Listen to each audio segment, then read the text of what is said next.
নমস্কার, আমি দীপান্বিতা আবারও একটি রেসিপি নিয়ে হাজির হলাম আপনাদের কাছে। আজকের রেসিপি খাজা। এটি বানানোর জন্য প্রথমে একটি বাটি নিয়ে তাতে 1 কাপ ময়দা আমি নিয়ে নিলাম। তারপর হাফ টিস্পুন আমি নুন যোগ করে দিয়েছিলাম। এরপর 1 টেবিল স্পুন ঘি দিয়ে ভালোভাবে সেটিকে হাতের সাহায্যে আমি মিশিয়ে নিলাম ওই ময়দার সাথে। ভালোভাবে ময়দার সাথে মেশানো হয়ে যাবার পর ময়দাতে যখন একটা মুট আসছে এবং সেটা আলগাভাবে চাপ দিলে ভেঙে যাচ্ছে, তখন জলটা দিয়ে আপনারা অল্প অল্প জল দেবেন আর ময়দাটাকে মেখে নিয়ে একটা পারফেক্ট ডো, অর্থাৎ যে ধরনের ডো আমরা লুচি টুচি করার জন্য ব্যবহার করি সেই রকম ধরনের বানিয়ে নেবেন। তারপর তার গায়ে অল্প একটু ঘি লাগিয়ে একটা বাটি চাপা দিয়ে 5 থেকে 8 মিনিটের জন্য রেখে দেবেন। এবারে আর একটা বাটি নিয়ে তাতে 2 টেবিল স্পুন আমি এখানে ময়দা নিয়েছি, তাতে দিলাম 1 টেবিল স্পুন ঘি।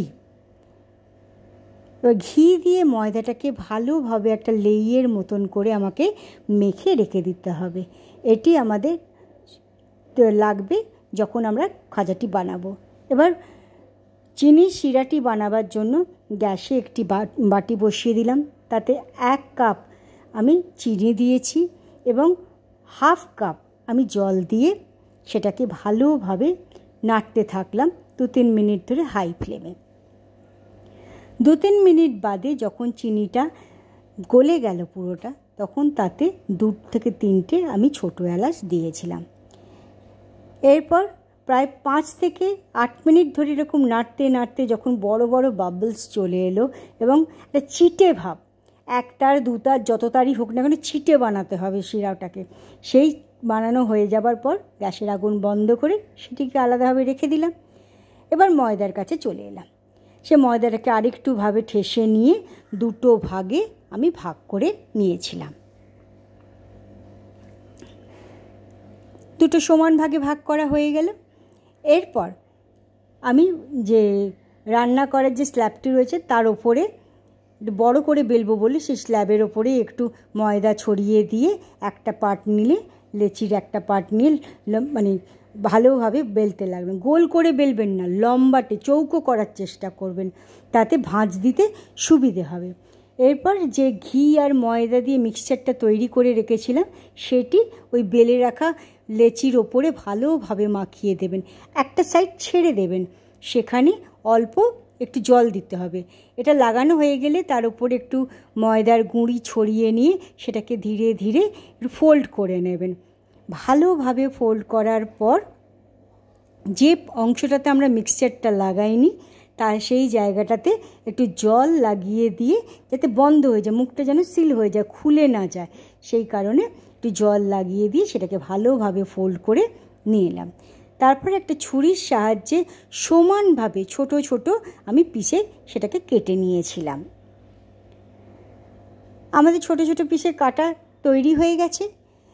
এরপর আর একটা যে লেচি ছিল তাকেও একইভাবে আমি কেটে নিয়েছিলাম। এরপর যে ছোট ছোট পিসগুলো করে নিয়েছিলাম সেগুলোর এক একটা নিয়ে তার মাঝখানে একটা আঙুল দিয়ে একটু চাপ দিয়ে নিয়ে তাকে ওপরে এবং নিচে একবার করে লম্বাটেভাবে বেলে নিয়েছিলাম। এইভাবে আমি সমস্ত একে খাজার আকার দিয়ে রেডি করে নিয়েছিলাম। আবারও দেখিয়ে দিচ্ছি। একটা এরকম ছোটো লেচি নিয়ে মাঝখানে প্রেস করবেন, আবার দুধারটা বেলে নেবেন ভালোভাবে। এইভাবে সবকটা তৈরি করে নিয়ে এবার চলে এলাম গ্যাসের কাছে। সেখানে এই খাজাগুলোকে ভাজবার জন্য গ্যাসের ওপর একটা কড়া বসিয়ে দিয়ে গ্যাসের আগুনটাকে জ্বেলে দিলাম। এরপর তাতে ভাজবার জন্য অ্যাডিকুয়েট হোয়াইট অয়েল, আমি এখানে সানফ্লাওয়ার অয়েল ব্যবহার করেছি। যখন তেলটা ভালো গরম হয়ে গেল তখন গ্যাসের আগুনটাকে লোতে রেখে এক একটা করে দিয়ে আমি লো ফ্লেমে সমস্ত কটাকে ভেজেছি এবং যতক্ষণ না গোল্ডেন ব্রাউন কালারটা চলে আসছে, তো খাজার যে রঙটি সেরকম না চলে আসছে ততক্ষণ পর্যন্ত আপনাকে ভেজে নিতে হবে। আর গোল্ডেন ব্রাউন চলে আসার পর যে শিরাটি তৈরি করে রেখেছিলাম সেই ভাজার সাথে সাথেই আমি শিরার মধ্যে দিয়ে দিয়েছিলাম। শিরাটিকে সেই খাজার গায়ে ভালোভাবে লাগিয়ে নিতে হবে।